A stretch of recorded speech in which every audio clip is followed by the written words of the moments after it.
From a young comic book fan in Canada to one of the most influential creators in the industry, Todd McFarlane's journey began with dreams of drawing superheroes, breaking through with the Incredible Hulk, redefining Spider-Man, and creating the legendary Spawn.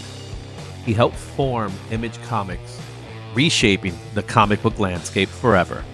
His art style changed the game, and his stories still captivate today. We'll be looking at some of his most iconic comics and their market value, from key first appearances to record-breaking issues to some rare books. This is Creator Spotlight, Todd McFarlane.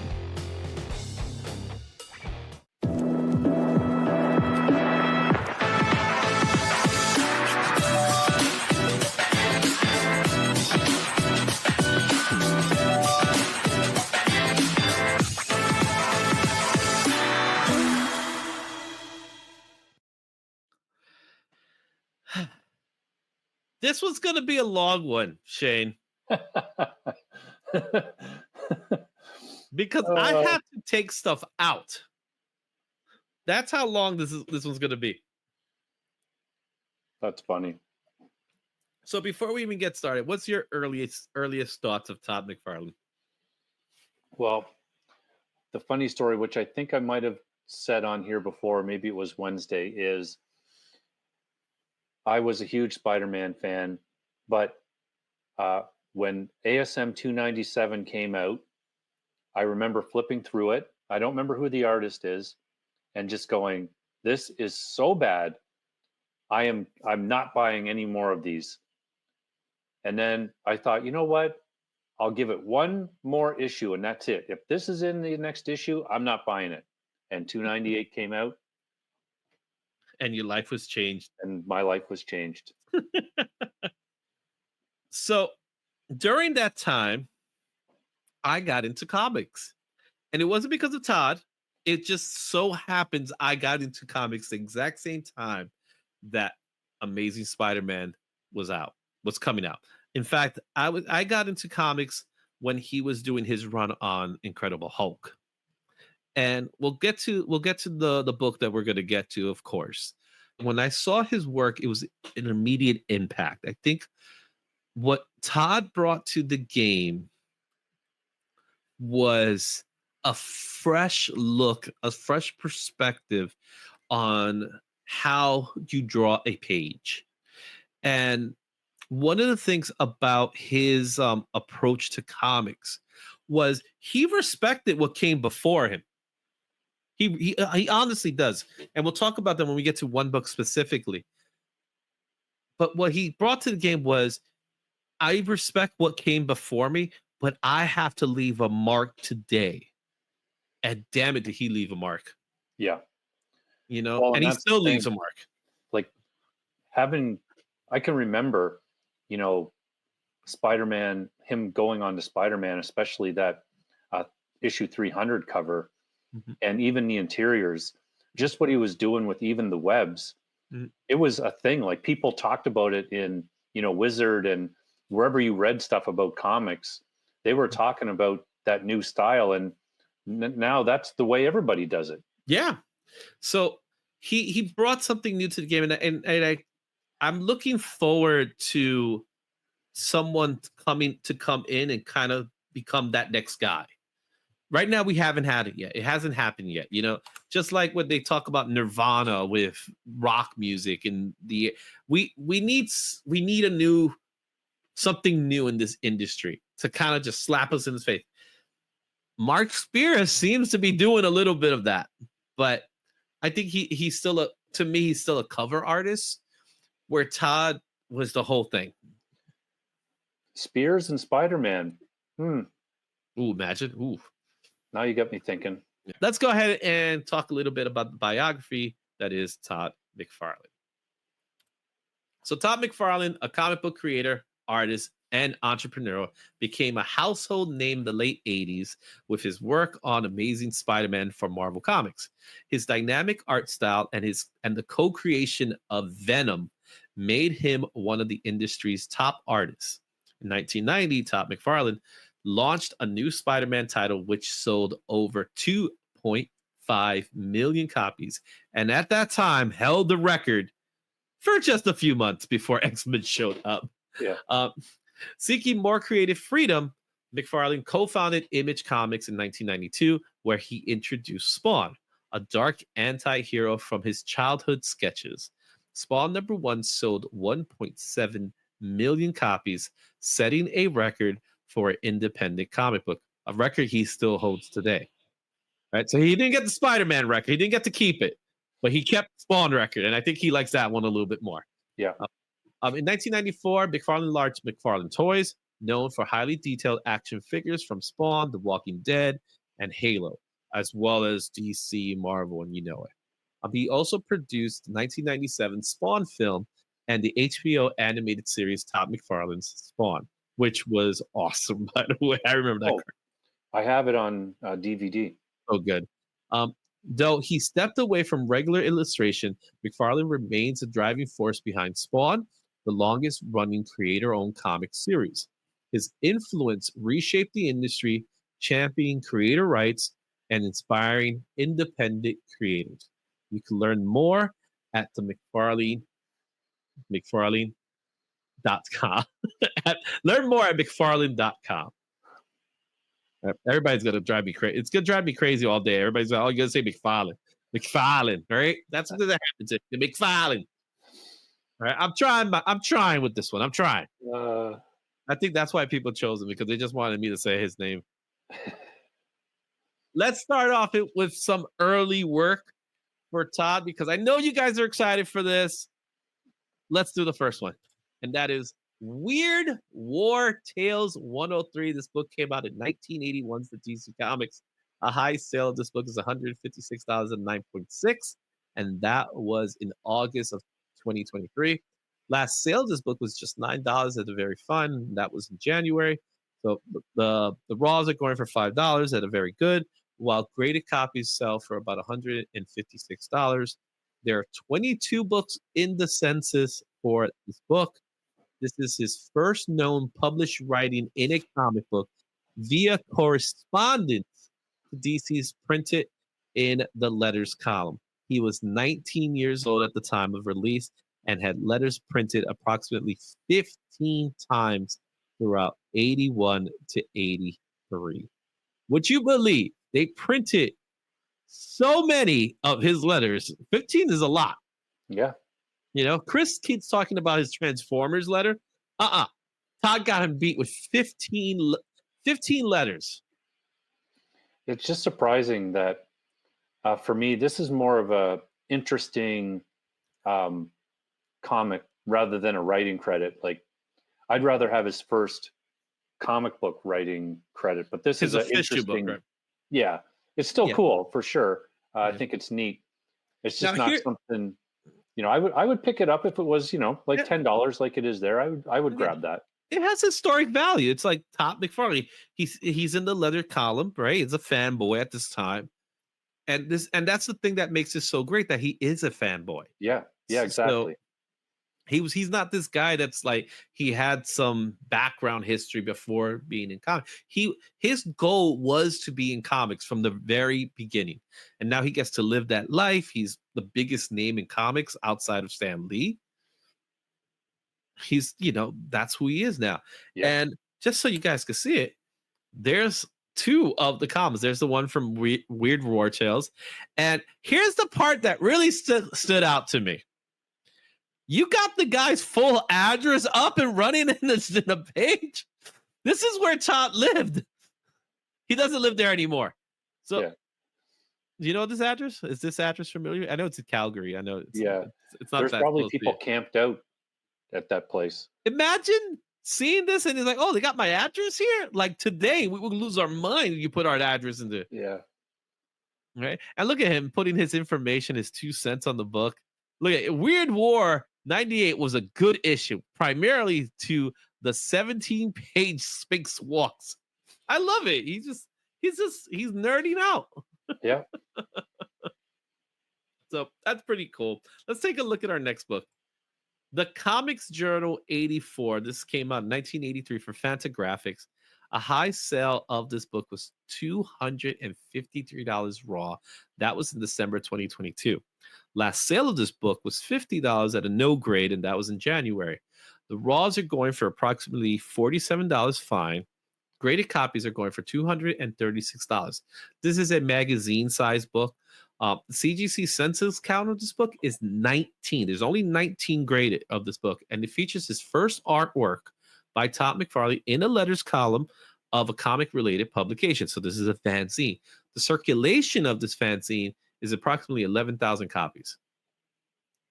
How do you feel about this one? It may not be, what's the word? It's not official, but it's his unofficial first printed art page. Yeah, this is one of those, circumstances where, like the New Mutants or Man Thing, their first appearance is in a magazine style, and then later on they get their first comic book appearance. But hey, this is again, he's sending in his personal art, and it's his art, and it's published. And do you know who was the character he drew? Do you remember? I know you saw it, but can you? I did see it. I'm trying to remember. No, I don't remember off the top of my head. All right. So the first, he drew a character, a popular character, and that was Batman. And there, and you could see it already. Look at the cape. Look at the work on the cape. You see it. That is cool. Yeah. These are the types of books that I would love to have just to take it to a convention to have them signed. Yeah, this is one that this is a conversation starter. I mean, how many times is he going to sign ASM 300? But something like this, you're going to have a conversation about this 100%. Absolutely, and it's going to be something that he's going to open it up, look at it. He's going to pull a Chris Claremont. Yeah, as we call it. I was 16 when my letter was published. Good for you, Elbor. All right, let's take a look at our next book. Now we're talking about the official. Coyote 11. This book came out in 1985 for Epic Marvel Comics. The high sale of this book is $695 at 9.8. That was in August of 2022. $130 is the last sale of this book, and that was on 9.4, and that was on February 14th on Valentine's Day. The raws are going for about $64 near mint, while graded copies go for about $119 at a 9.6. The census count is 772 copies, and this is his first interior pages. What's your thoughts? This is a book that I would try to find for sure. This is like first interior artwork. Like you're getting paid to do what you love to do. And yeah, I would, and for $64, I mean, I think that's a steal. $64 for his first book. It happens to be a Marvel comic. It's not Marvel, mainstream. It's Epic, so it's like indie Marvel or something like that, like Fox Searchlight or something like that. Coyote, such an interesting book. Well, it just kind of shows you that at the time, like obviously he was brand new, so they're not going to give him Spider-Man. It's not like today. Yeah, of course. They'll just throw anybody on your biggest book. You you got whatever was left over. You had to earn it. We're giving you Coyote. Well, it is public knowledge that he had so many tries. He submitted so many times, and he kept all the letters. He still had the letter. I got to see the original letter that they send him, where they said, "Hey, you have something going on here. Keep up the good work, but unfortunately, you're not ready for the big time." I guess you could say. Yeah. And it just made him want to do it more. I think that's the cool thing about it. So, but he finally got to do his first published work, and that's Coyote 11. So the fanboy is now the artist. Our next book, Infinity Inc. 14. This book came out in 1985 for DC Comics. A high sale of this book is $500 at 9.8, and that was in August of 2021. The last sale of this book was $35 at a very fine, and that was in January. The book at a raw goes for $30, very fine, while graded copies goes for $106 at 9.8. The census count for this book is at 466 copies. This is his first published cover art. I say it every week, Izzy. So you give me a list. I already told you from the Marvel and DC. I have a giant order coming in of almost all of those books. And this one, $106 for 9.8 is a steal, in my opinion, because he is so popular that why wouldn't, if you're a Todd fan, you want to own his first published cover art? And that is something that, as opposed to the Coyote book, if you get it graded, you're done unless you make a photocopy or a scan of it to be able to see it. Whereas this, it's the cover art. That's what you're getting. So I'm going to be looking for this book for sure. It's a cool cover too. It looks really good. It's like this is just a sign of things to come. Yeah, and you can see that he's starting, right? This is the beginning. Like there's things that you can immediately know is kind of like almost like signature look, like the way he does the hand, or he likes to do Kirby Crackle. I notice, but his signatures has always been what he does with capes, and you can see it here with the cape, happening already. So it's just cool looking at this stuff. Yeah. Also, there was a little note by Roy Thomas, and this was the image that he did. Now, this one, not so great.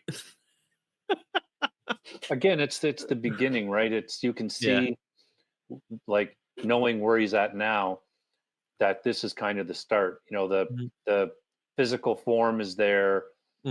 Everything is kind of beginning. Yeah, exactly.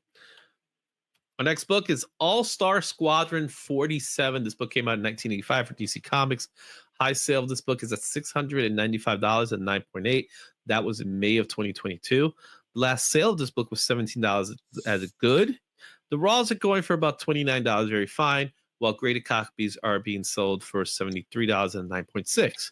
There's 394 copies in the census, and this is just an origin of Dr. Fate, but it is one of his earlier works. And again, you're starting to see that style come out in Todd's way. Again, the way he's drawing these characters, there is something happening here. And again, the hands and the capes, it's all there. Yeah, and I didn't know about this book. I love Dr. Fate. I didn't know that this was so. Again, this is another one I'm going to be looking for, especially since I think from the title or from the top of it, it looks like he does the interiors as well of this. So that'll be a good book for me to pick up. Yeah, I love the cover. It is a cool cover. I like it too. All right, let's take a look at our next book. And we're going back to Marvel with Coyote 13, 1985. This is from Epic Marvel. The high sale of this book is $250 and at a 9.8. That was January of 2021. The last sale of this book was $28 at a fine in February. And the raws are going for about $21 near mint, while graded copies are going for $145 and 9.6. The census count has 179 books. This is his first cover art for Marvel under the Epic Comics imprint. However, he did not do the full page. He only did the page with the Scorpio Rose character, which is that female in the corner there. So in Marvel, he doesn't even get the full cover. He gets a quarter of the cover. Like, how does this even happen? How do they decide to do this? Like, it'd be interesting to hear. This would be another great one to have for a signature, right? Because you're going to get the story on what happened with this book, like how they decided to just cut out a corner of it and say, "Here, Todd, draw a face." Yeah, and he put his signature in it, so the signature's there. Yeah. So if you see, it's kind of hard to see it; it's so small, but you can see the McFarlane's writings there. So I thought that was funny, but the fact that it was like, okay, we're gonna give you a cover. It's like, great, I get to do a cover. Yes. You get 1/4 of the cover, okay? Yeah. Don't worry about it. Chances are it's probably an interior that they decided to put in the front. Why they did it beats me. Is there something going on in that corner that we don't know about? Yeah, just a very strange decision for sure. Right. Let's take a look at our next book, and that's Spitfire and the Troubleshooters, number 4. Yeah, I know. 1986 for Marvel Comics. The high sale of this book was $15 at a Raw. That was in January of 2023. Last sale of this book was $7 at a fine. And that's what the fair market value is for a fine. There are no graded copies that were sold. However, there's 8 in existence in the census. This is also early interior artwork by Todd McFarlane for New Universe imprint. At this point, Todd is like, we're gonna give you some books, and they keep giving him these books of characters no one knows, no one cares about, and he's like, sure, I'm in comics. Yeah, like I just get the impression, and I don't know the exact details, especially of this one, but you get the impression that it's a different attitude than today. Again, talking a little bit about it, like they give him work, he's happy to work, and he's just going to do his best with Spitfire and the troubleshooters. Like he's going, what? Like Spitfire, like what? But he just does his thing. And I think that really built up his work ethic with these companies so that they gave him the bigger titles. I think it's great. Yeah.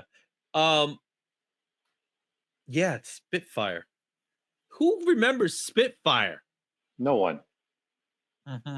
No one, is he? Especially Spitfire number 4. No one. I made it to 4 issues, right? You know what I mean? Oh my goodness. Okay.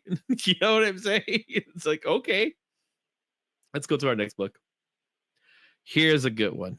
Daredevil 241. This came out in 1986 for Marvel Comics. A high sale of this book is $432,9.8, and that was September of 2022. Last sale of this book was $5 at a fine, and that was in February. The book in itself, the raws are going for $5 for fine, while 9.8s go for $190. Currently, there's only 192 copies in the census. This is his first interior art at Marvel proper. This is a dollar bin book that I've seen numerous times when I go to conventions. In fact, I have a copy of this book. It's written by Frank Miller, and that's a Mike Zeck cover. Yeah. Todd did the interiors for this book, and it's kind of odd that it's so affordable. I know, and I think it's just mainly because it's interiors, so people don't associate his name with the interiors, right? Mm-hmm. But he's doing the interiors. It's written by Frank Miller, and it has a cover by Mike Zeck. Yeah. It's like a no-brainer to have. Another one on my list that I'll be looking for. Yeah. And I have this book. I remember picking it up. I was like, hey, look, this is a Todd McFarlane. No one knows about it. I remember picking it up and saying that. All right. Let's take a look at our next book. Incredible Hulk 330. This is the start. This is what I say is the start of it all. This book came out in 1987 from Marvel Comics. A high sale goes for $348 at 9.8. That was in June of 2023. The last sale was $2 at a no grade, and the fair market value is $16 at very fine for raws, $109 for 9.8. Currently, there's 1,020 copies of this book in the CGC census, and this is the first cover art on a made Marvel title by Todd McFarlane. So where the other one was his first interior on the Marvel proper, this is his first proper cover in a Marvel comic. Wonder where he's got his signature on that one. I don't see it like in the white where it would usually be. It's a cover to me that doesn't look too much like a Todd McFarlane. Yeah. Again, you're in the early stages. Like I don't know how many years he's been in this, but I know he accelerated pretty fast. So this is, he hasn't found his own style yet. I think he would say that this is like based on another artist's style type of thing. And there is some anatomy issues that I see in this book. When I look at this cover, there's some stuff that I see that the anatomy is a little off in certain places. Like if you look at that one character, Black Samson is holding on the left-hand side with the, I guess you could say the orangey shirt. His arms looks just a little too short. The leg on the other man that's holding up, like, where's the rest of his leg? so the foreshadowing's a little off there. However, it was a different time. We didn't have the tools we have today for when it comes to perspective and things like that. So he was basing it off of what he could do. Yeah. And the cover itself is fine. It's just not a wow cover. Let's take a look at our next book. Detective Comics 576. This came out in 1987 for DC Comics. A high sale of this book was $388 at a 9.9, but that was all the way back in 2011. The last sale of this book was $13 at very good. The fair market value of these books are $24 at a very fine, and $166 at a 9.8 for graded. There's currently 1,105 copies of this book in the census, and this is the first Batman cover done by Todd McFarlane. I love this cover, and this I was buying when it was hitting the stands. I kind of got into Batman more so on year one, and then it just carried over into this. Yeah, I love it, and you can definitely see more of his style in this cover for sure. Yeah, and we're starting to see the Todd we know and love here, right? The crazy cape, the bombastic, foreshadowing and things like that. So it's happening. It's definitely happening. It's coming to fruition here. And it is a standout cover. You got Batman holding a gun. That's a big deal. Yeah. All right, let's take a look at our next book. Here's one that a lot of people don't know about, but it's very significant. That's Amazing Heroes 131. This is a fanzine. Came out in 1987 for Fantagraphics. A high sale of this book was $2,300 at 9.8, and that was in 2022 of August.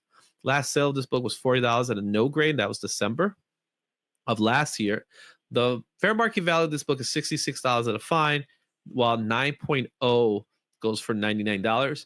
There's only 96 copies in the census, and this is where we get our first peek of Venom. I remember seeing this book, and because it's just such a weird cover, like Grendel is stealing a picture of Space Ghost and a monkey. Like, yeah, you're right. Just so strange, but you really got an idea from the preview of where he was going for sure. And then this is where we get our first appearance, our real first time we get to see Venom. Yeah, and it's all there. I mean, the webs are there. It tells you everything. Like that is his classic depiction of Venom for sure. And now Todd is becoming that superstar artist. It's starting to happen, right? Yeah. Because our next book is Incredible Hulk 340. This came out in 1987 from Marvel Comics. 9.8. The high sale for 9.8 was $3,612. And that was in May of 2023. The last sale of this book, huge dip to tell you the truth, was $1,175. And that was in March. The raws are going for $146 at a very fine, while 9.6 is the average, and those go for $425. There's 14,272 copies of this book in the census. It's a count that keeps going up, to tell you the truth. Yeah. But this is his first in many iconic covers. Yeah. I have this book. It's marked to go for grading, and it's one of the ones that I would keep and enjoy because I love this cover. It's classic. There's a really great video. Todd, obviously super busy. He hadn't seen the scene in Deadpool and Wolverine that this is inspired from. And it's very interesting to watch his reaction. If you Google it, I'm sure you'll find it. But it was funny to listen to him. He critiques it too. I seen the video. He critiques it. It's a Comic Tom video, right? He critiques yeah, exactly. It's Comic Tom video. So earlier I told you that I was getting into comics when Todd McFarlane was starting to become a superstar artist.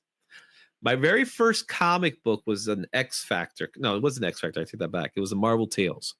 It was Marvel Tales, and I go back to the comic book shop. I didn't go to a comic book shop. I went to a newsstand. And in the newsstand, I saw a book, and it was this book. I picked it up and I bought it. And it's the second comic book I've ever owned. What a great number 2. Yeah, it just tells you the power of this cover. Like at the time, he was doing Spider-Man, but I did not read Hulk comics at all. But when you see this cover, just like you said, it's like, yep, I'm gonna buy this. Like, because it was what at this time they're $1.25 or 75 cents. 75 cents. Yeah, I got this book for 75 cents, and look what it's going for at a high. Yep. This is one of those, good investment. Yeah, this is one of those ones that I'm sure there's people sending in piles of raw ones looking for that 99. This is a book to me that will stand the test of time. Yeah. It's a book that is, everybody wants it. Everybody desires it. It is one of the greatest covers ever made. Obviously, it's been homaged a lot. It's just amazing. Yeah. You know? I 100% agree. My copy is double signed. It's signed by Peter David and Bob Wycheck. I'm holding it. I'm holding out for Todd to sign it. And there's a placement for Todd already. Is it right on Wolverine's head? So over Wolverine's head is Peter David and Bob Wycheck. Todd is going to get the trade dress. Oh, that's nice. So you could have artist, writer, inker. And then that sucker's going for JSA authentication. Yeah. I can't wait to send that book. So, okay. Let's take a look at our next book. Amazing Spider-Man 298.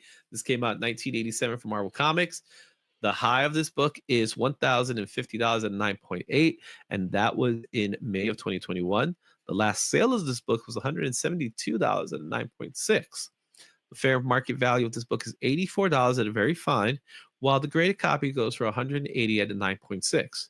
This also has a high census count with 11,302 copies.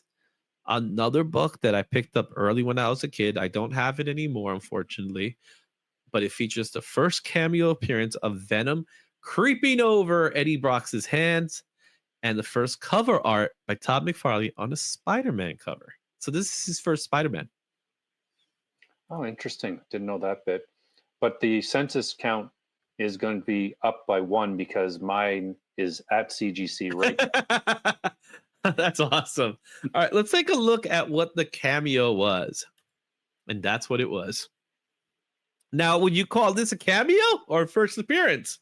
That's a cameo.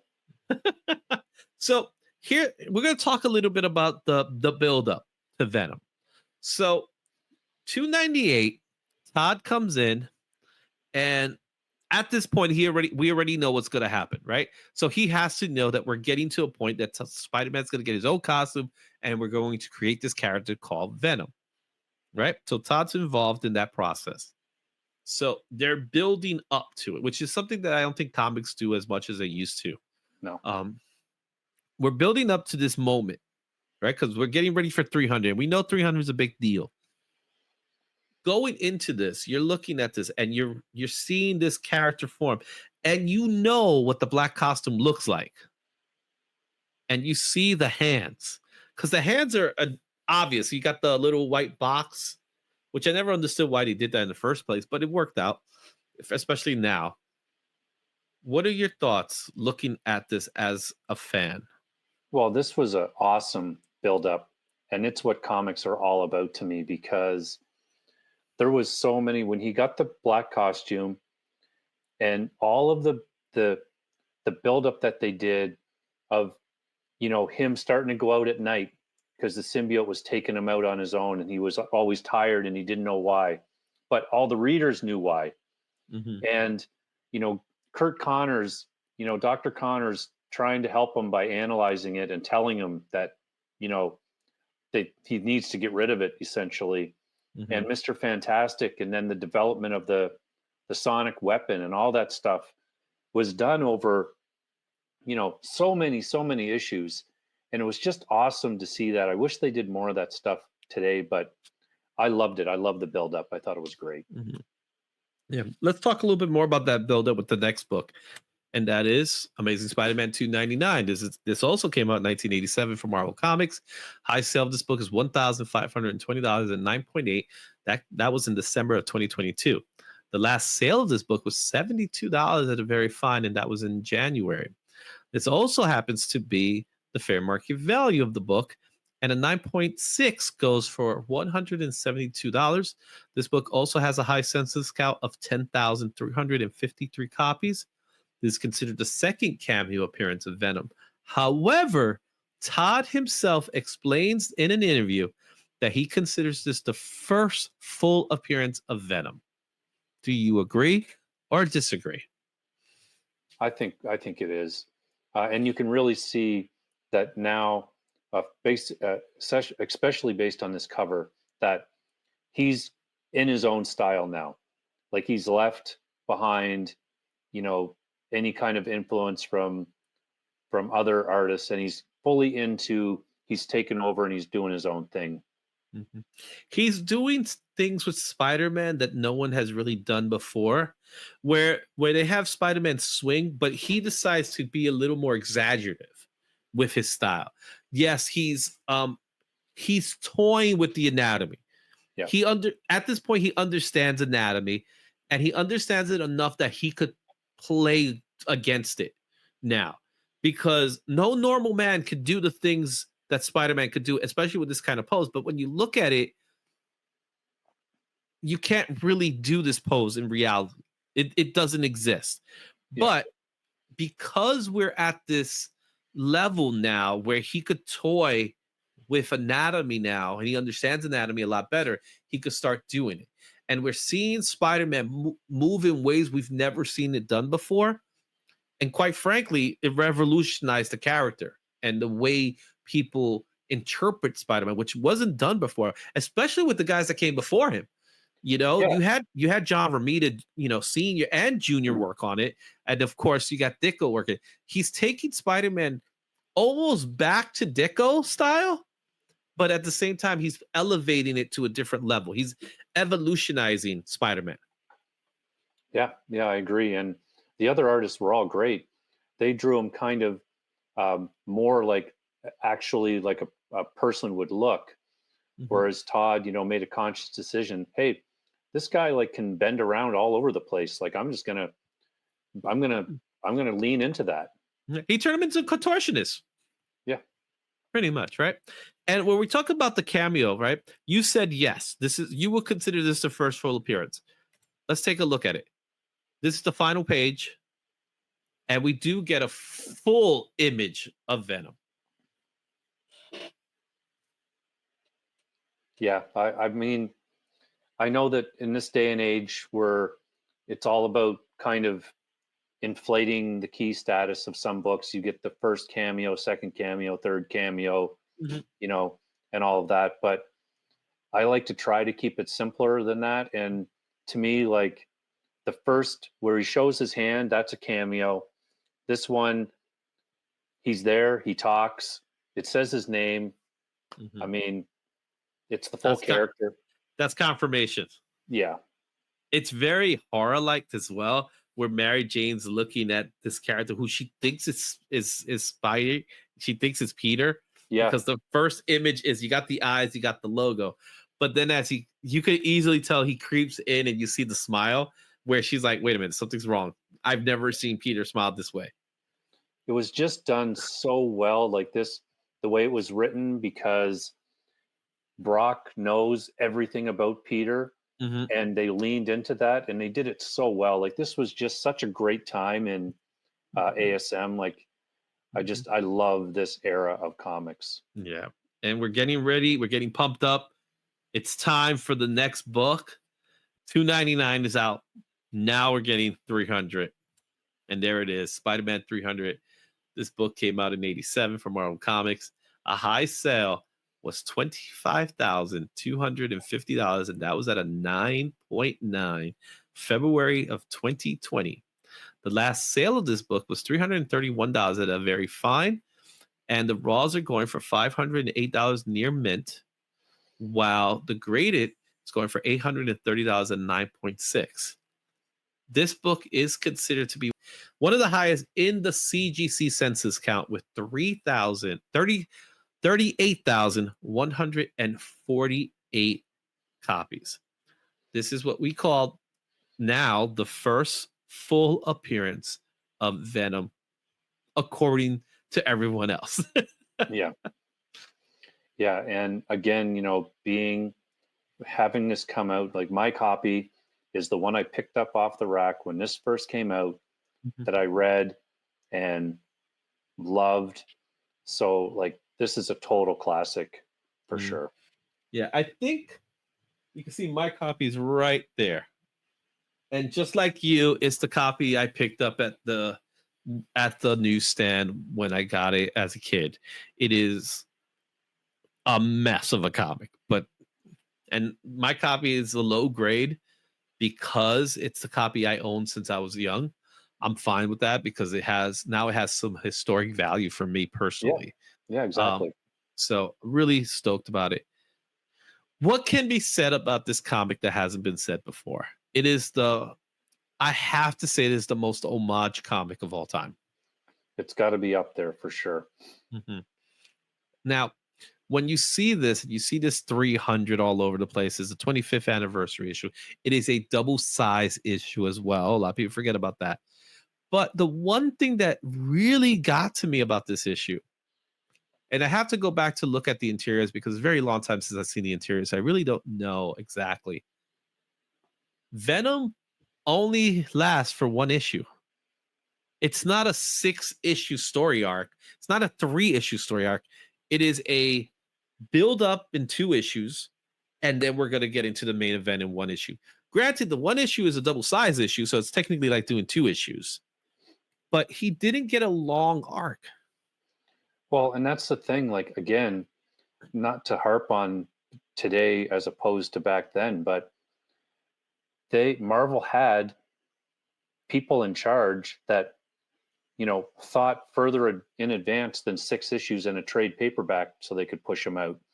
Mm-hmm. This is something that, when they had their yearly story building brain sessions, what we're going to do with Venom? We're going to introduce him, and then he'll come back in, 16, 18 issues. And this is the plan. Like, this is where we're going in the next 2 years type of thing. Mm-hmm. Just so awesome to be a reader back then. And it's so cool that people can enjoy this stuff still, because it is really classic comics for sure. I think one of the things about Venom during this time that was really cool was you didn't get too much of him. He wasn't overexposed. You got him on this issue, which is 300. We're not going to see him again for another 16 issues. Right? So you're talking about a full more than a year, right? Yeah. If you think about 16 issues, they're talking about a year and a couple of months. So you don't see him again afterwards. And that's how comics were, where they get the storyline, they get the character, and then you get another character, and you get another character that follows that one. This is one of those books, to me, it's like, it's a no-brainer. It's an anniversary issue. You got 300 issues of Spider-Man, which is amazing. Literally amazing, pun intended. And you have a character who, this character's got to mean something. And this is considered the Copper Age book of that time, right? Since this falls under Copper Age, so this has got to be the number 1 Copper Age book. I can't think of another book that tops this book. Yeah, I can't either. Mm-hmm. So that's Amazing Spider-Man 300. Let's take a look at our next book. The very next book, Amazing Spider-Man 301. This book came out just a month later from Marvel Comics. A high sale of this book was $2,600 at a 9.8, and that was in June of 2023. The last sale of this book was $36 at a no grade. The raws are going for $66 at a very fine, while graded copies are going for $248 at 9.6. The census count of this book is 7,099 books. This is the first homage cover of Amazing Spider-Man 300. I just love how Todd's like forward thinking, and he's like, I'm gonna homage myself. Yeah. And I wonder if they note that on the slab. I doubt it, but that would be hilarious if they did. Mhm. It's the same. It's the same cover. The only difference is now we got rid of the 300s. We put a nice little white background, and we'll put him in his classic red and blue trunks to show that he's back. But what's different is that his eyes are bigger. Interesting. The same cover. I like. Did he just draw over it? I think so. I would guess. Yeah. Right? Because it's the same pose. Nothing's different about it. It's Might just, even done this one first. Mhm. Yeah. So, yeah, he might have done this one first. Who knows? That's a good question. But then I think they kind of heard it by putting Silver Sable was back. Nothing against Silver Sable. Yeah. I would have liked it if it just would have been blanked. Yeah. You know, I don't mind a trade dress. I'm okay with the trade dress, but all this and you're telling me Silver Sable's back? Heck, no! The red and blue costume's back. That's Yeah. what's more important to me. Yeah. Classic cover, man. I love it. Next book is Incredible Hulk 345. This also came out in 1987 from Marvel Comics. High sale of this book was $1,275 at 9.8, and that was in May of 2021 as well. $150 and at a 9.6 was the last sale of this book. Raws are going for $27. They're very fine, while graded copies of this book go for $400 and 9.8. There's only 1,080 copies of this book in the census. I think that's actually a low number. Yeah. I think so. Mm-hmm. I have this one as well, and I actually had it out to be graded in this next round, but it just didn't make the cut condition wise for value. Like I think it would probably get maybe an 8.5 or a 9. So it just didn't seem to make sense to do that. Now we talk a lot about Todd's Spider-Man, but what's your thoughts on his Hulk? Well, from someone that didn't buy Hulk, it got me to buy Hulk comics. I just thought it was like this image, just like all the crazy hatching in his face and everything is just, I think it's really cool. Yeah, I like that they went with the gray Hulk here, where Todd is very notorious for doing the other version of a character. You ever notice he started with Spider-Man Black, and he also started with Hulk, Gray Hulk. His Hulk is very interesting because, like we said, he's doing the Gray Hulk. He's doing the Joe Fix-It, even though I don't think he's Joe Fix-It at this point. And granted, I could easily see this Hulk in green as well. I could see it. He draws him in the point that it looks if you shade him green, it looks fine. But he's drawing the Hulk in such a way that he makes him humongous. Again, he knows how to exaggerate. Yeah, for sure. He's so good at it. The crumbled letters on the bottom of it. It's just great. Great idea.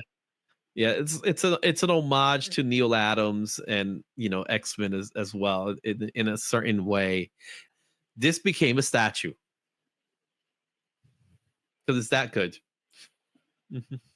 Awesome cover. Our next book, another iconic book, Batman 423. This came out in 1988 for DC Comics. High sale of this book is $3,200 at a 9.8. That was September of 2022. The last sale of this book was $125. Very good. That was in March. The raws are going for $184 at near mint, while 9.6 goes for $442. There's 5,717 copies in the census. This is probably the most iconic Batman cover next to Frank Miller's Dark Knight Return.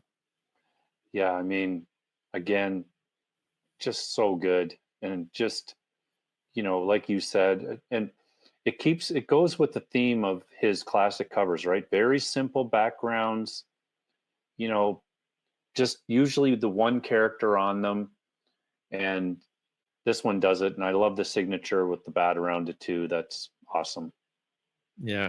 Here's some fun stuff about this cover. This cover has several coloring errors. All right? There's two coloring errors in this book. Do you know what they are? Well, the one is the moon Mm-hmm. because it's missed. You can see the line in the background, but it's not filled in Yeah, so yellow anyway.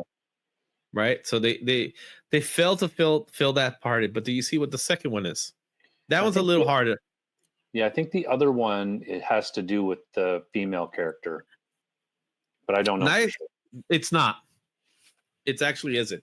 If you look at the shoulder, if you look at Batman's shoulder, the shoulder that's in the background, and you look at his head where his eyes are, you have a white space there. That should have been yellow. Yeah. You know what? I'm going to color mine in, so it's right. Imagine. So what's funny is in what they did was he did manage to color correct it for the future facsimile editions. So they did color correct it. So is that I personally like it. Then? What was that? Does that technically make it a new cover then? Does it really matter? This is a book that I think the third printing is probably the most expensive one because it's the third printing and it's a lower print run. This is one of the books that are in my that's in my bucket list. I want this book. Yeah, this is also in my pile to go for grading. Mm-hmm. This is one I want. I don't want a facsimile. I don't want a third printing or a second printing. I want first printing of this book. And if I get this book at $125, you bet your bottom dollar it's going to be mine. So when I get mine back after I send it, I'll send you a picture of it. I think I have enough pictures. You're a great friend, man. You're a great friend. Yeah. All right, let's take a look at our next book. What the? Number 3. Remember we did this last week? I said I have to say it that way. This came out in 1988 from Marvel Comics. The high sale of this book was $13 raw, and that was in December of 2022. Last sale of this book was $8 very fine. The raws are going for $4. There are no census sales. However, there's 24 copies of this book in the census. This features a 2-page story titled The Birth of a Hero by Todd McFarlane, parodying the Batman. Now, last week, we literally talked about this book last week. Yep. Right? This week, I'm going to show you the pages. And there you have them. It's the Bat with a hyphen, man. Yeah. Because he has a bat. But if you notice, there's a Robin in the background, and he's known as Robert, the Bat Boy. His name is Robert. I love it. How is it that no one has this book? I know. And I love the little note that's pinned to it at the bottom. Mm-hmm. And the fact that they made this happen. Yeah. I'm shocked that no one got sued. Especially with the Batman, hyphen or not, because the original Batman was hyphened. And at this time, it was still considered, he was still the, what's the word? Oh my goodness, the trademark, the copyright of Batman still existed. So the rights still exist in the book. So therefore, Batman with a hyphen still is owned by DC Comics at this time. Yeah. So how did they not get in trouble for doing this? Beats me. And now the parody I get, the parody I can understand because it's a parody and they could get away with it, but to clearly say Batman makes it hard. No, I think they don't even name the Joker. It's the Joker. It's not a you know what I mean? So there you have it. It's just a nice little cool thing to have, man. A book that I want to have. I will eventually own that book. Yeah, I looked for it, but I couldn't find it. Yeah, I will have that book one day. Probably sometime this year. All right, let's take a look at our next book. Going back to Spider-Man, Amazing Spider-Man 312. This book came out in 1989 from Marvel Comics. A high sale of this book was $2,800 at 9.9, and that was January of this year. However, the last sale of this book was $8 at a very good. The raws are going for $15 near mint, while 9.8 goes for $159. What a disparaging difference, right? The census count has only 3,031 copies. This is a battle of Green Goblin versus Hobgoblin done by Todd McFarlane. But the most significant thing is this is where we get the first appearance of the Skrull. And that's the Todd McFarlane Skrull that he uses for his signature moving forward. Now, do you remember when these were coming out that newsstands were still fairly common and, direct copy? It was probably about 50-50 almost. Mm-hmm. And I can specifically remember just wanting these because of his little box drawing. Oh, he made them famous. Yeah. He decided, hey, I'm going to do something with these boxes instead of them putting just a regular Spider-Man head or something like that. It made him special. Yeah. That you got some little artwork in the box. And I thought that was pretty cool.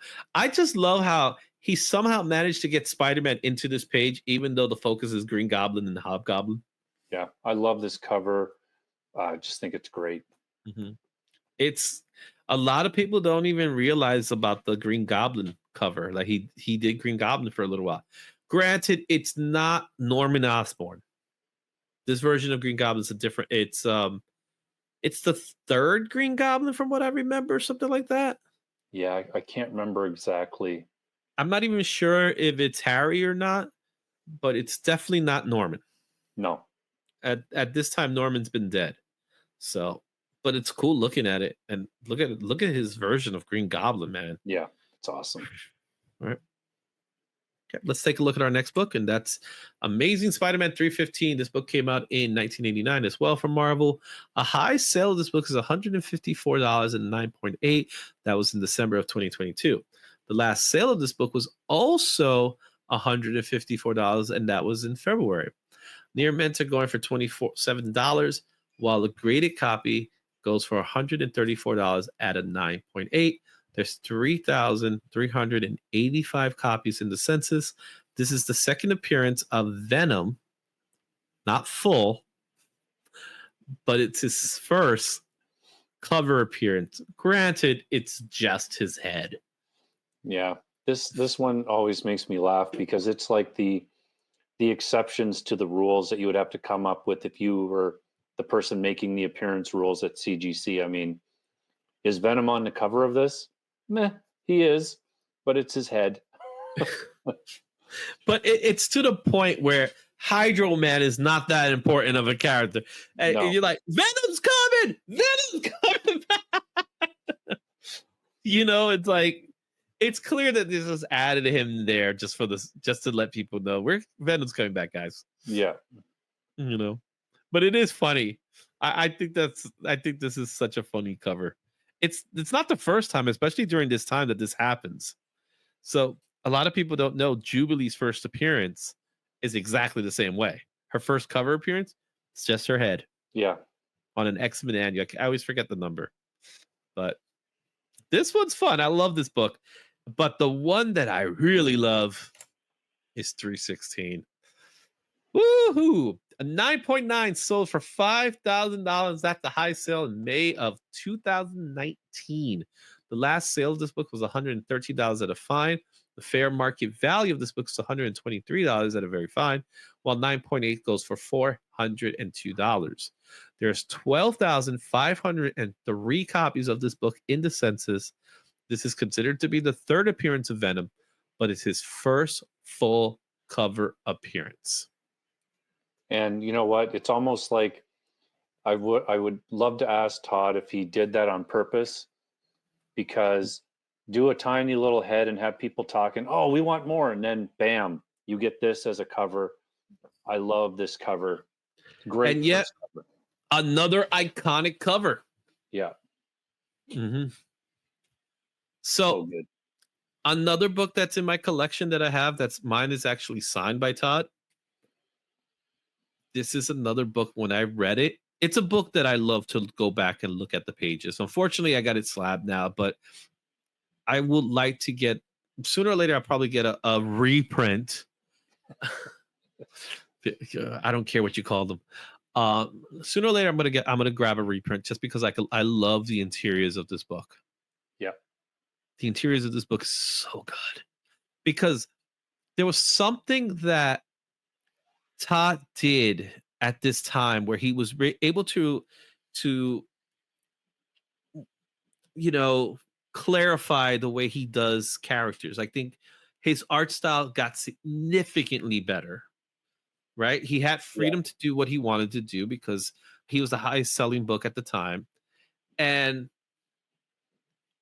you could clearly tell he started drawing Spider-Man differently than when he first started.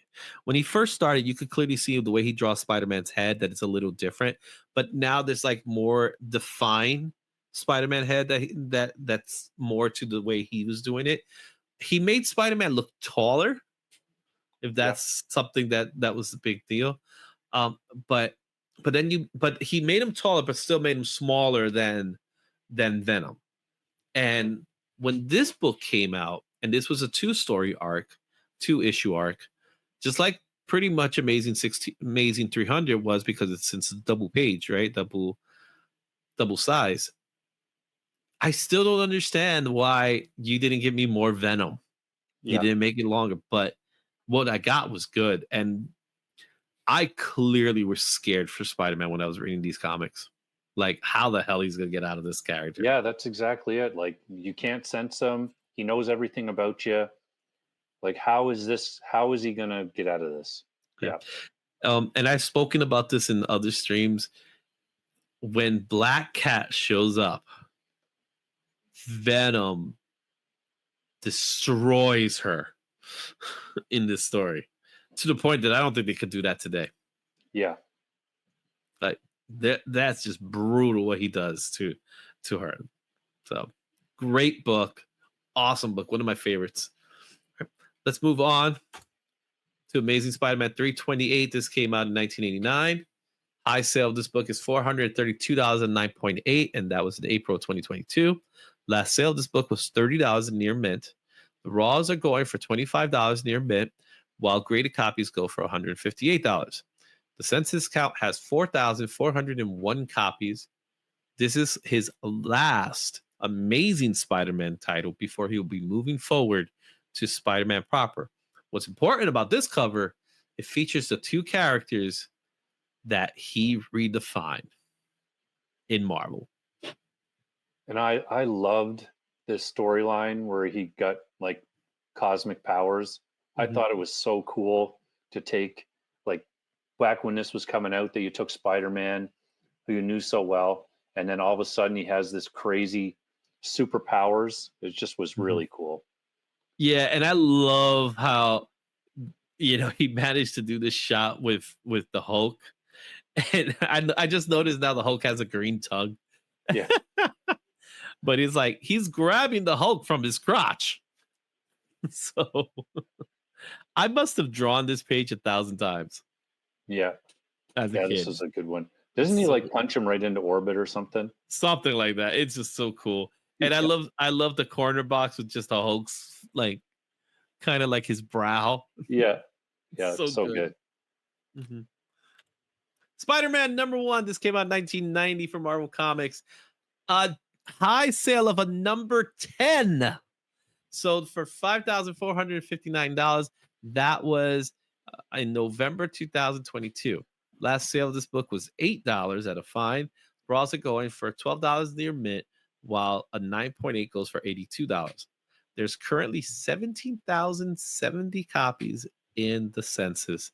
This is, at the time, was considered the highest selling comic book, and then it was overthrown by Jim Lee's X-Men. But here's something that you may not know. After a meeting with a man with PTSD who carried a Felix the Cat doll, Todd McFarlane began including Felix the Cat in his Spider-Man art after the man agreed to read the comics if Felix appeared in them. So And I've actually heard from Todd himself when I got, remember that signature I was telling you I had of that was a show I went to and Todd was signing. And my best friend was at the time, he told him, well, not at the time, he's still my best friend today. He told him, he said, I have a question for you. It's like, why is Felix the Cat in the comics? So moving forward, Felix the Cat is in every Spider-Man book moving forward. And part of that reason was because of this situation where he told this guy, you know, why don't you read comics? And he says, well, I like Felix the Cat. So he said, okay, I'll put Felix the Cat in the comic books. And the idea is that Felix the Cat is somewhat of a Where's Waldo in all these books. So you have to look for him. He doesn't just show up. He's been planted within the book. So in every single issue, you will see Felix the Cat, which I think was a cool little thing that Todd would do. He was really good at doing Easter eggs, and this was one of those cool Easter eggs. Yeah. Do you remember the kind of the media coverage of this, like coming out?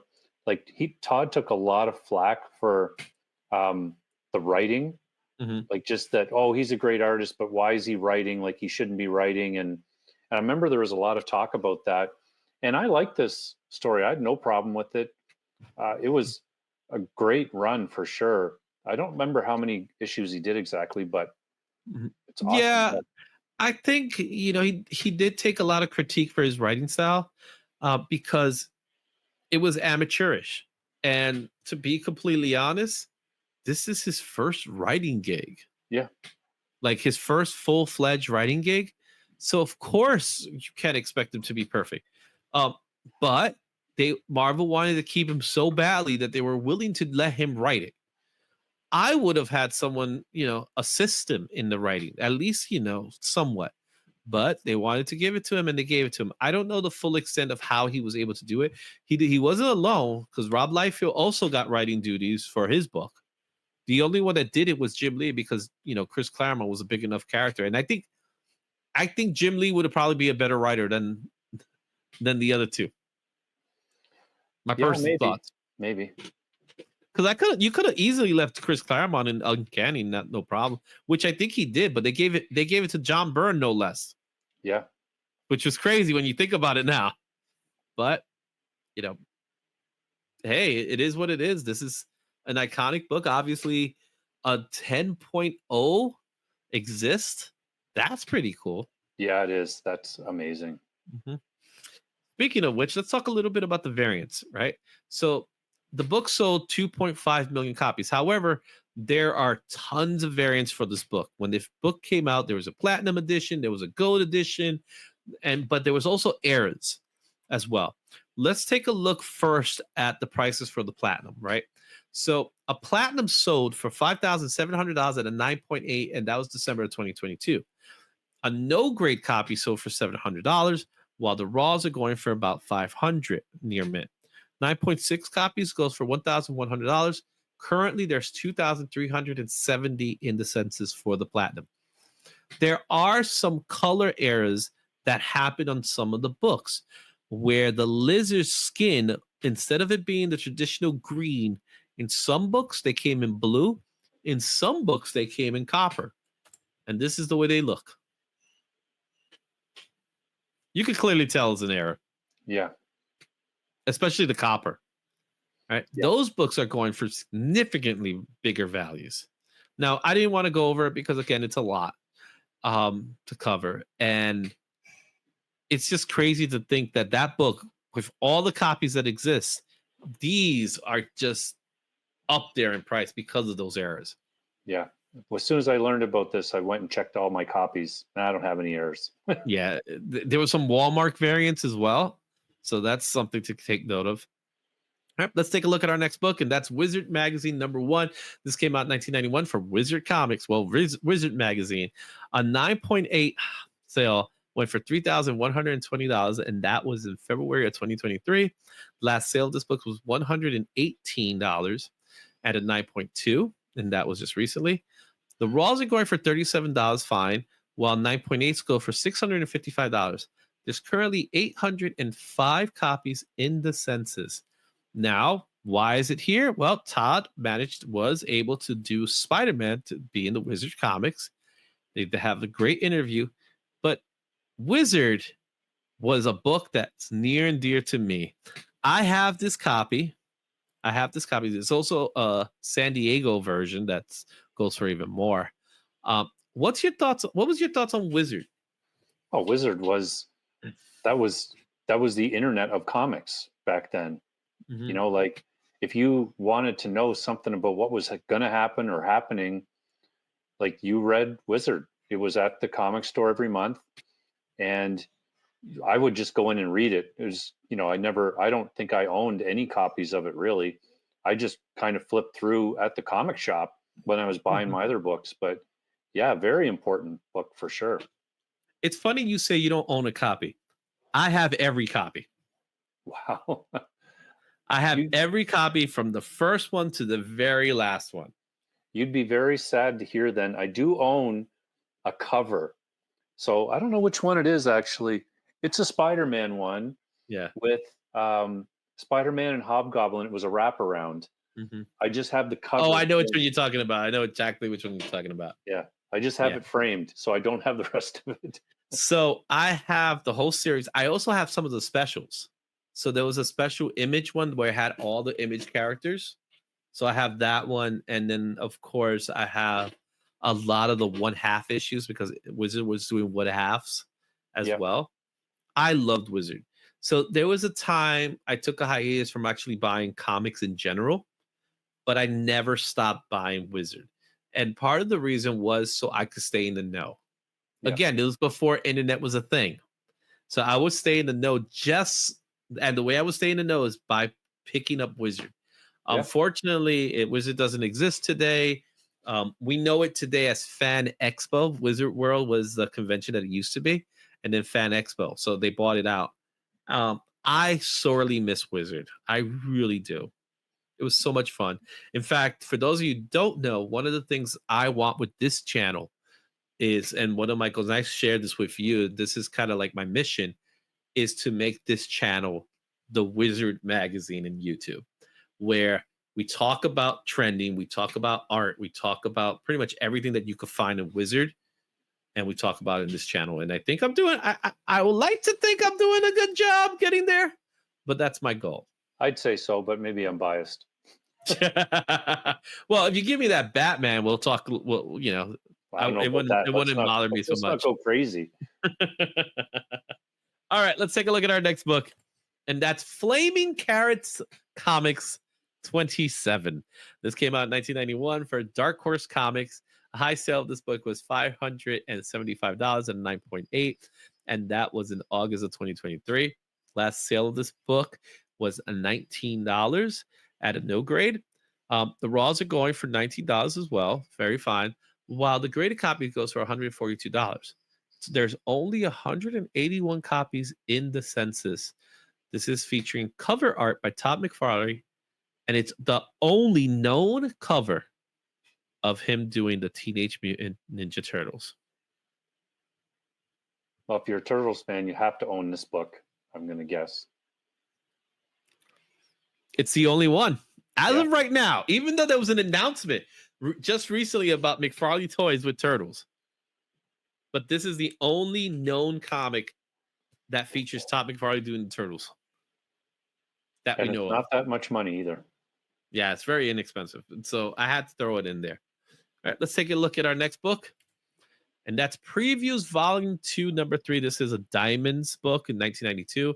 The high sale is $450 raw, and that was in April of 2023. 6.0 of this book goes for $267.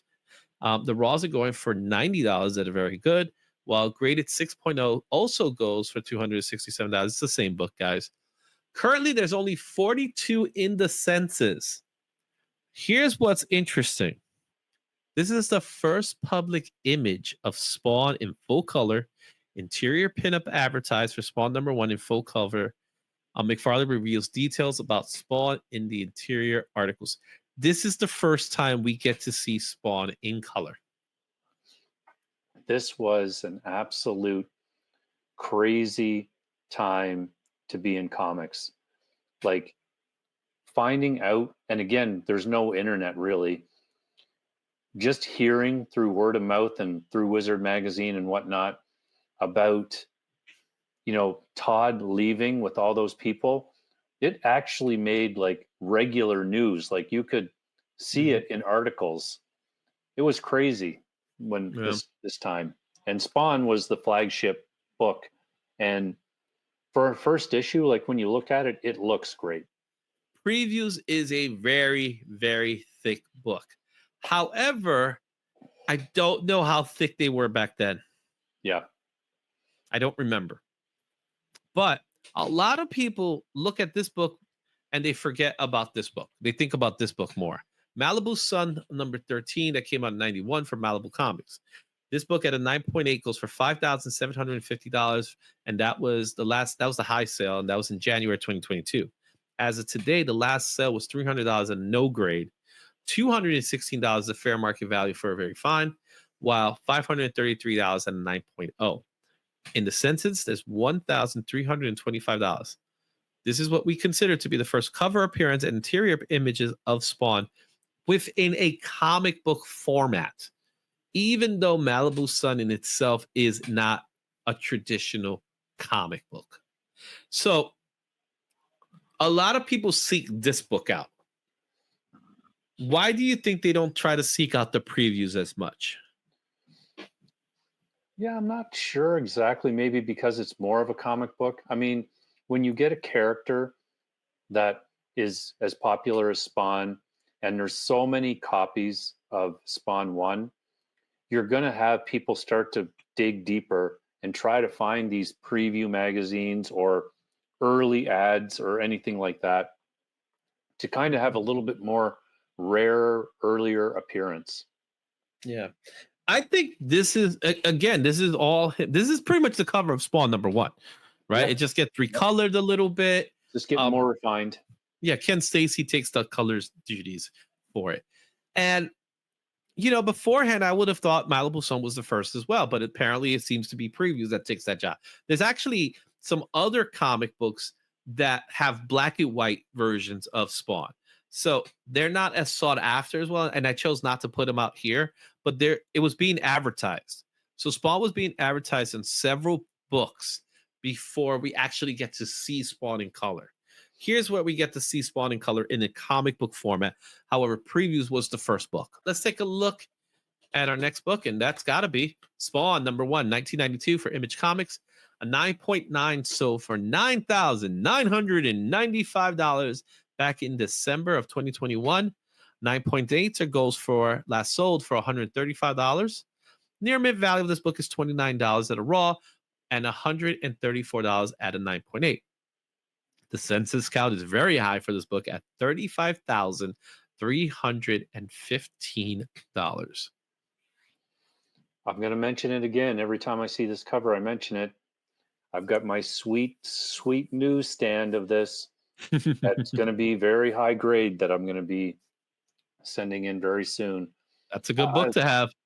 Yeah, I love this book. And, this is another one. When you go to conventions, every booth pretty much is going to have a graded copy of this book because it still sells. Like it's still something that people want. And it's still a character that is still going on. And, it's still good. So Spawn is a special case.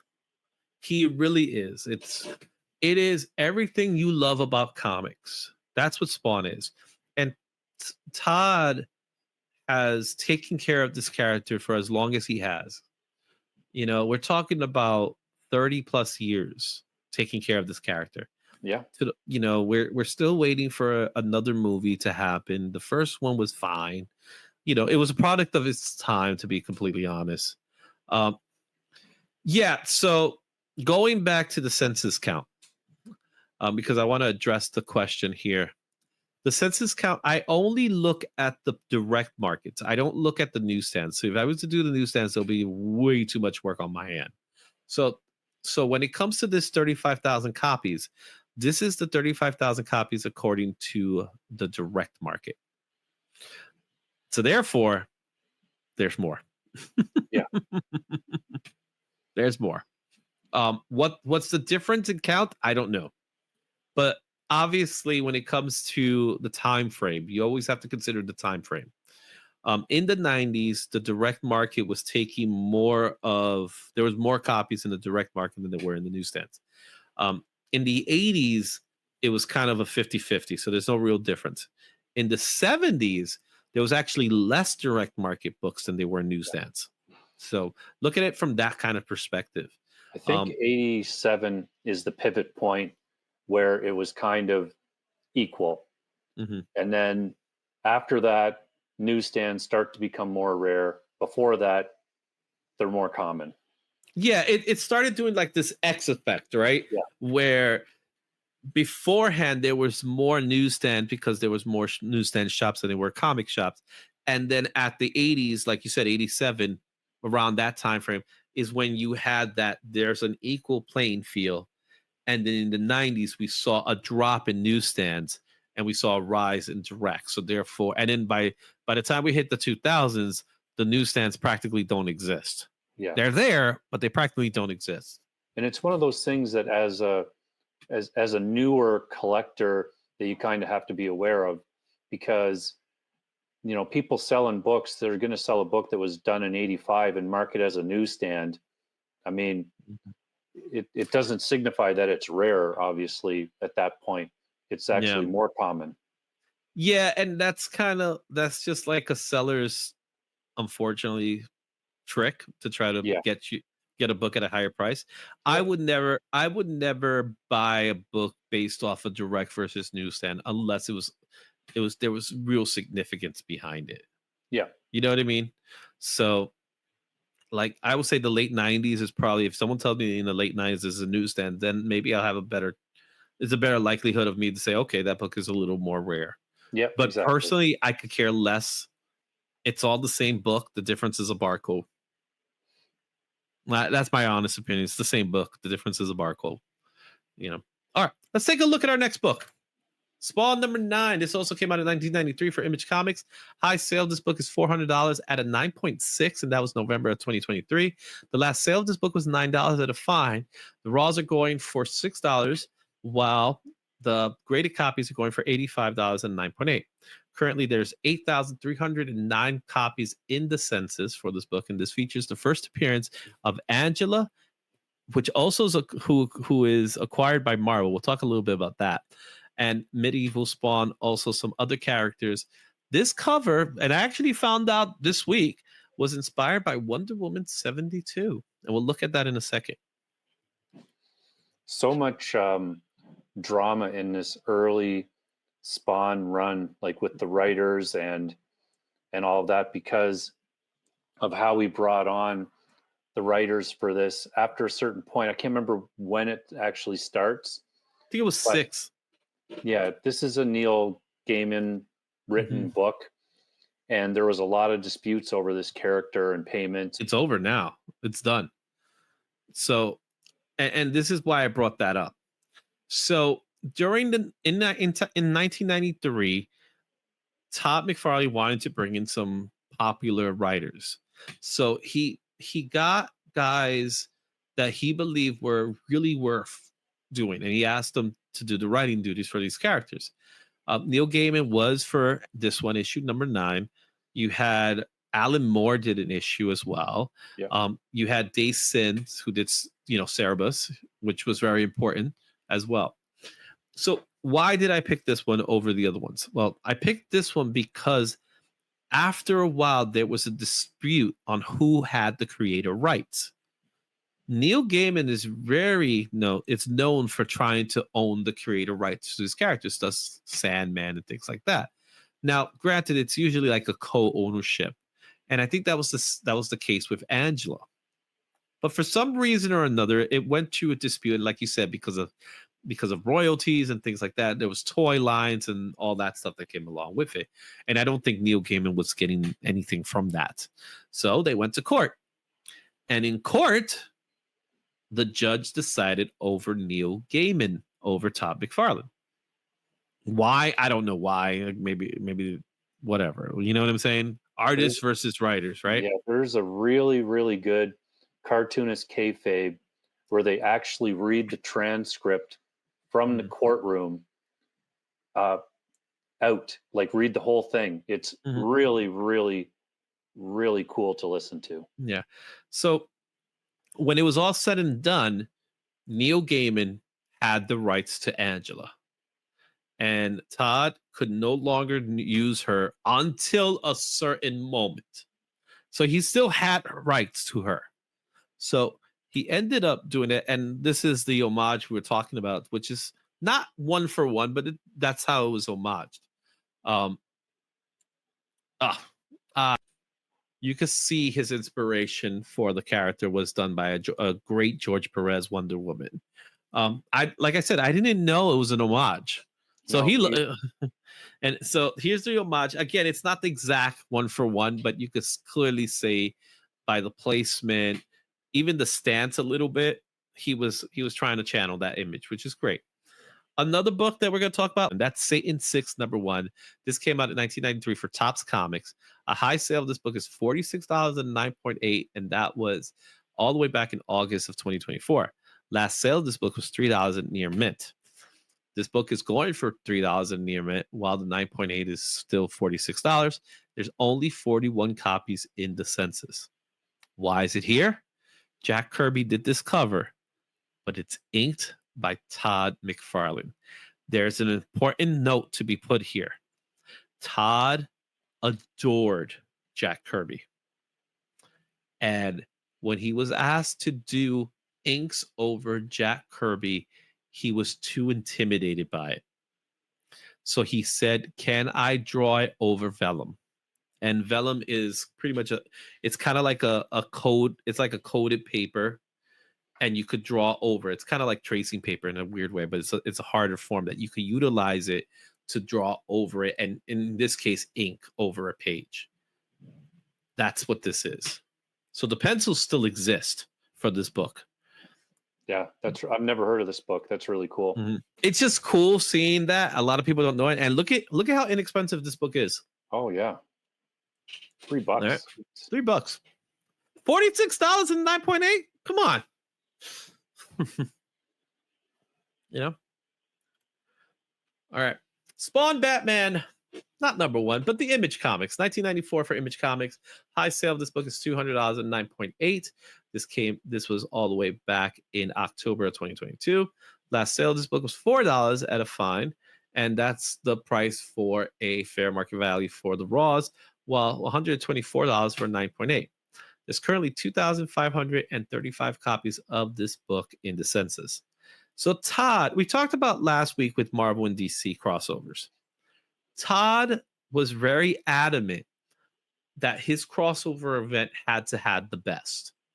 So if he's considered to be the best artist at the time he wants to get the best writer. And at that time, Frank Miller was the guy. So yeah. what's your thoughts on Batman Spawn, or better yet, Spawn Batman So with Frank obviously Miller's writing? they did two versions. Mhm. This is my more favorite version because it's like Miller took what he did in The Dark Knight and just dialed it up to 11 with Mhm. Batman, and it was just awesome. I loved it.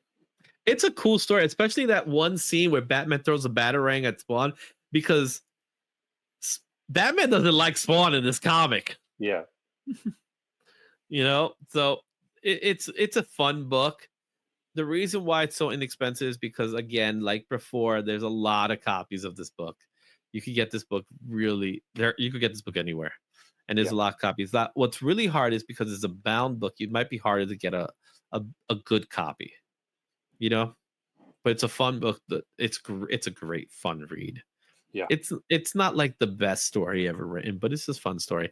yeah. And when we get to the next one afterwards, when we get to the next crossover event, they continue that story, which I think is really cool. Next book is Spawn #1, the black and white 1 in 50 variant. This book came out for Image Comics. A high sale went for $4,700 for 9.8, and that was in March of 2021. The last sale of this book was $669 and 9.6. That also happens to be the fair market value for a graded, while near mint raw goes for $567. There's only 1,171 copies in the census. This is a reprint of Spawn #1, done in black and white. The only way you were able to get this was that it was a purchase of every 50 copies. So this was a 1 in 50 incentive that came out back in 97. Incentives didn't really exist for that time, but if you purchased Spawn 65, if you purchased more than 50 copies, you were going to get at least one of these for every 50 copy. It's awesome. And I'd never seen this book before, but it's a cool cover, and it's definitely a ghost. Like, I didn't even know it existed. Yeah. So there are numerous reprints of Spawn #1, but this happens to be the biggest one because of that reason. Because there was only one way you could get it, and that's you had to purchase Spawn 65 to get it. Yeah. All right. Our next book here is Spawn 119. This book came out in 2002 for Image Comics. And a high sale of this book was $1,025 and 9.8. And it was in April of 2021. Last sale of this book was $90 near mint in January. That also happens to be the fair market value, which is about really $1 more at $91. The graded copy of this book is $270 and 9.8. In the census, there's 731 copies. This features the first team appearance of Hellspawn Army, first cameo appearance of the Gunslinger, first full appearance happened 6 years later. Also has a cameo appearance of an unknown She-Spawn and a few other distinctly different characters that could be developed at some point in the future. So the purpose behind this book is we get a cameo of Gunslinger Spawn that shows up 6 years later. But what was Todd McFarlane doing at this time is that he was already planting seeds for what's to come. One of the things about this book that's really cool is the fact that it took 6 years before we got to see any of these characters reappearing. I think that is pretty forward thinking. That it's something that he's planning ahead. Of course, he has a writing team that's part of that. At this point, Spawn was dwindling in sales. It wasn't not a lot of people were buying Spawn at this time, but he was still keeping the book going. He continued to work on Spawn. So that's Spawn 119. Again, this features the first appearance of the Gunslinger, but it's a cameo that we don't see come to fruition until 6 years later. And the same thing should be said about She-Spawn. This is a book that Todd was planting the seeds way in advance. Yeah, and this is another one that is in my next batch to go to CGC. Just decided, I pull this Spawn out and send it because of Gunslinger. It's cool. Let's take a look at our next line of books. So starting with 220, Todd decided to go the homage route. And we're not going to go off the prices because, again, it's a lot. But you could see here every issue afterwards. For some reason, he just felt like doing homages. And he was doing homages for a while. So 220 was the start of it all. But he then gives us Spawn, the Rob Liefeld Youngblood homage. He does the Eric Larson Savage Dragon, calling it Savage Spawn.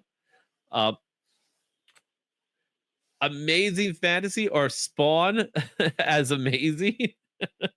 He does an homage to his popular 316. He also does an homage to Spawn of the Dead. Then he gives us the Spawn Night Returns. I love that cover. I love it. I love this one. I personally love the Watchmen Spawn, but then he throws in election 2024 or Obama wins. I thought that was funny. He also does an homage to Incredible Hulk 340 with Violator and Spawn. Then he does Spawn with the typical 300. Note, this will return. He homages himself with 227 for the Amazing 300. He then homages Action Comics #1. And he also homages Incredible Hulk done by Steranko. Then he wraps it up with an homage to his Batman. And he also homages his famous Spider-Man #1. What's your thoughts on all those homages? They hurt me, Izzy, because I have every Spawn comic up to issue 170, and then I stopped getting them. Really? Yeah. So all of those low print homages, all that stuff. I have a few issues later on, but all of these, I don't know if I have any of them. To pick these up, it's going to be really challenging because they're going for a pretty penny now. Yeah, they're You know, so hard to get. I never see any of these homage covers. Very, very few of them. hmm yeah, some go for like 120, 150. So they're really costly. We also have he ends it up and he does the road to 300. So he decides to homage 298, 299, and then finally returns to do another homage of 300. Yeah, it's awesome. Typical Todd. 300, right? I have that Yeah. one. I do have. Mhm. But it's cool that he managed to get to that point where his book now has 300 issues, and that's a very special book because it's a book that kind of starts. It's like we finally did it. We made it. Yeah. All right. Our next book here is a fun one. It's Spawn Kills Everyone #1. Now we're not talking about the regular book. We're talking about the Todd McFarlane employee variant. Now this book came out in 2026 for Image Comics. The high sale of this book is at $1,999, practically $2,000 and 9.8, and that was in May of 2022. The last sale of this book was $781 at a 9.8, and that was in October of 2024. Raws for this book go for $850 near mint, while graded copies, there's really one graded copy, and the average is $781. This is where it gets interesting. There's only 27 in existence in the census. However, there's approximately 50 copies of this book. Each one of them are individualized for the employers of the Todd McFarlane office. So that's why it's called an employee edition. So there's approximately 50 copies of this book. More than half of them are in the census. Yeah. Do you think he gets upset when people sell them? It's their book at the end of the day. Yeah. So who knows? But he signed them all. They're all signed. And there's about 50 of them. Yeah. You Maybe know? he thought of it like it's like almost giving them a bonus because he knew they could sell it for money. Possibly. Here's the other thing. He's killing them in the book. Yeah. so why not sell it? You know what I'm saying? But it would be cool to own just one of them because it's like everywhere I looked, the cover has a different name. So there's one that says Andy, there's another one that says Aaron. I've never seen the cover duplicated because it has a different name attached to it. So that's pretty cool. Yeah. Mm-hmm. Our next book is a set of books, in fact. Now, again, Todd has this thing now when he goes to conventions, he likes leaving books for them. So we have King Spawn, Gunslinger, and The Scorch, which is where She Spawn comes from. Again, these are really cool covers that he's been doing lately. Yeah. Mm-hmm. Right. Now we're getting we're heading towards the end. We got just like a few more books before we get to the end. Batman Spawn, we're going to look at the 1 in 1,000 Todd McFarlane, Greg Capullo signed variant. And what happened here is that they both worked on it back in 2022. I can't believe it's already been that long. Yeah. This is the sequel to the Batman Spawn from the one that we talked about a while ago.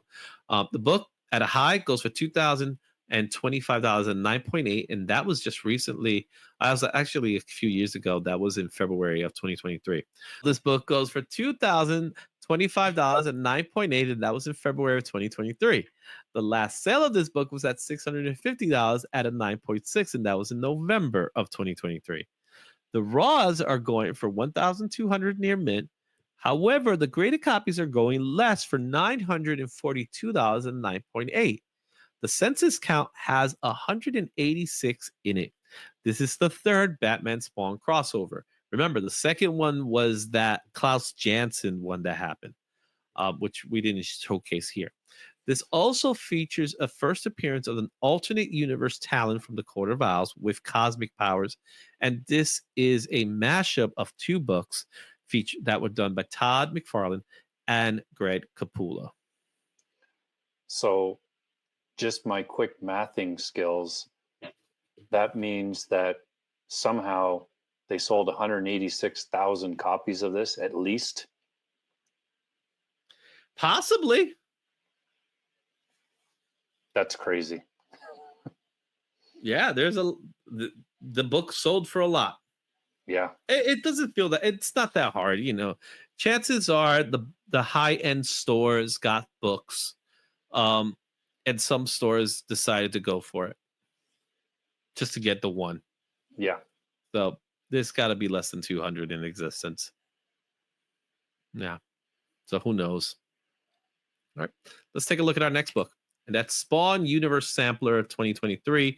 This book came out in 2023, of course, for Image Comics. The high sale of this book is $750 and 9.8, and that was in December of 2024. $750 is the last sale of the book, and that was at that same high sale. This book has no sales in Raws. However, a 9.8 sold for sells for $599. There's currently 24 in the census. So this book was distributed in New York Comic Con in a panel that Todd McFarlane was not present for. He had a wedding. He was at his daughter's wedding, and it features preview artwork from Gunslinger, Sam and Twitch, and some other items. I was at that panel, and I did get a copy. Oh no, it's a wicked cover. I love it. I'll tell you right now, I no longer have it. And I will also tell you, I think I got a deal. That's good. Yeah, so when I got it, it was one of those situations where I knew about the panel. I knew it was happening. So of course I was there. I wish I had someone with me. But I was solo that day. So if somebody was with me, I would have been able to have two copies. But it was the book that kind of like took care of my convention that weekend. Now that I know what the census count is, I'm a little upset now. You know, but it's okay. Our next book is Spawn 350. Spawn 350. This is the Todd McFarlane retailer thank you. And it was signed. It was one per store. The book had a high sale of $4,351 and 9.8, and that was in April of 2024. The book last sold for $450 in April of this year. Raws are going for $575. However, on average, because when you do the average is $3,350 for a 9.8. There's currently 226 books in the census. This is a one per store variant. And it was kind of fun because you got Spawn with the patch, you know, with the pouches. Yeah. You got to be kicking yourself if you're the one that paid $4,300 for it. You wanted it. Yeah. So, you know, when it came out, you wanted it. So you got it and you paid the money. So now, yeah, I wouldn't have paid $4,000 for this book. I'm sorry. It's just my store asked me if I wanted this book, and they wanted I think 500 Canadian at the time, like when it was coming out. And I was just like, no, I don't think this is gonna hold on to that type of value. So I'm glad I didn't pay for it. So one of the things I will say about Spawn, and I think we've had this conversation before, Spawn books usually do hold their value. Now $4,000, I don't know about that, but I will say usually they hold their value. So when they hold their value, it's a big deal. So, and I think it's the fan base. It has everything to do with the fan base. Now, there is a version of this book that's not signed that I think more people are trying to grab. And that's the one that's worth a lot. So there's one that's signed like this one, and there's one that's not signed. And people are hunting down the ones that are not signed because he practically signed everything. Yeah. So it's weird. It's the weird situation where the other one's the one. Yeah. Okay. And finally, we've reached the end, and that is Spawn 360. This is the 150 Brett Booth variant. This just came out in 2025 for Image Comics. The high sale of this book is $270 raw. That was in January. And the last sale was $200 in near mint. This book is going for raw for $200. There's no reported CGC slabs because there are only 6 in existence at the moment. But this is the return of Todd McFarlane writing Spawn once again. I love this cover. This is a beautiful cover. Yeah, and this is what kind of brought me back to Spawn full time, because it was a great point to jump on, because I missed a bunch. I had a few issues here and there, but Todd's going to write it again. Okay, that's a good enough excuse for me to start getting it again. Yeah. And it's cool because it's nice to see him return to the book, and especially with other things that are happening with Spawn. I think there's a lot of excitement for Spawn right now that there wasn't years ago. Mm-hmm. But the Spawn fan base is they're strong. Now, do you think that Todd has any desire before, like, he's kind of done drawing, to go back to Spider-Man again and do any kind of like a run on ASM or a series or anything? So it's funny you should say that, because there is an interview with Todd, and this interview had everything to do with the new Spawn the new figures. So the figures that just came out that he's done, the McFarlane toys with Wolverine, X-Men, and they're done in the McFarlane. In that interview, he openly said that the day will come he will return to Spider-Man. Right? However, he needs to have that control to do it. So that it will be a crossover event. He will eventually do Spider-Man sometime. Is it right now? The answer is no. But we know, and we have reassurance from Todd himself, that he will eventually return to Spider-Man. Not full time, of course, but he will do the art. That would be great.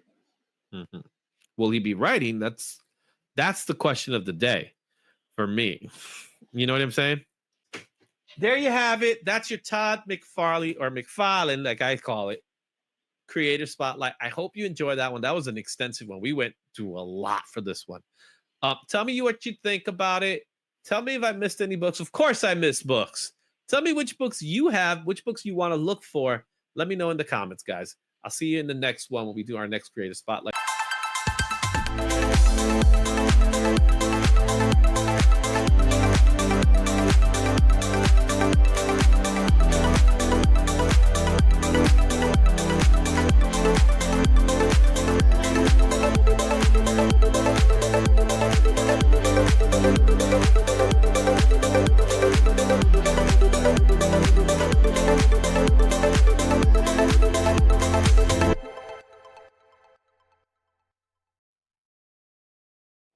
Thanks for watching.